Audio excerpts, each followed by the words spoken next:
आई वडिलांना सांभाळा तरच ग्रामपंचायतमध्ये वारसाची नोंद होईल, अन्यथा होणार नाही, असा वडजी येथील ग्रामपंचायतने महत्त्वपूर्ण ठरावच घेतलाय।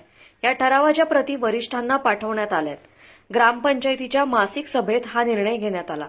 एवढंच नाही तर आई वडिलांना न सांभाळणाऱ्या मुलांच्या वारसासाठी भविष्यात ग्रामपंचायतकडून कुठलीच दखल घेतली जाणार नाही। त्यांना कोणत्याही प्रकारचा दाखला आणि सहीही देण्यात येणार नाही। जो मुलगा किंवा एकत्रित राहणारी मुलं आपल्या आईवडिलांचा सांभाळ करत नाही, त्या मुलांना आईवडिलांच्या नावावरील संपत्तीचे वारसदार होता येणार नाही, असा ठराव एकमताने संमत करण्यात आलाय। नुकत्याच नोव्हेंबरमध्ये पार पडलेल्या आमच्या ग्रामपंचायतच्या ग्रामसभेत आम्ही एक ऐतिहासिक ठराव घेतला।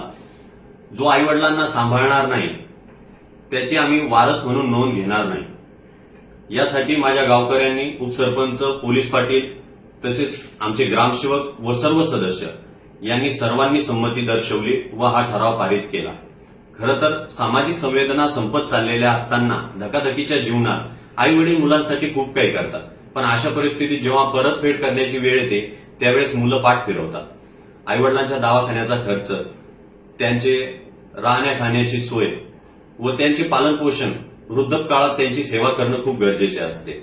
पण याच वेळेत जर मुलांनी पाठ फिरवली तर त्यांनी करायचं काय, याच गोष्टीला तडा जावा म्हणून आम्ही हा निर्णय घेतलेला आहे। आई वडिलांकडे म्हातारपणी दुर्लक्ष करणाऱ्या मुलांच्या कृतीला यामुळे चाप बसणार आहे।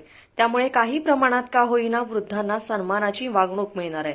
तसंच जी मुले आई वडिलांचा सांभाळ करतात त्यांनाच वडिलांच्या मालमत्तेत वारसदार म्हणून हक्क मिळणार आहे। तशी वारसा नोंद केली जाणार आहे, असं स्पष्ट करण्यात आलंय। वृद्धापकाळात आई वडिलांना जगणं मात्र कठीण झालेलं आहे। त्यामुळेच ग्रामपंचायतीने केलेला हा ठराव कौतुकाचा विषय ठरतोय। शिवाय जिल्ह्यातील सर्व ग्रामपंचायतींनी असा ठराव करावा असं आवाहन करण्यात आलंय। लोकमतसाठी वाशिमहून रुपेश बाजड यांचा हा रिपोर्ट।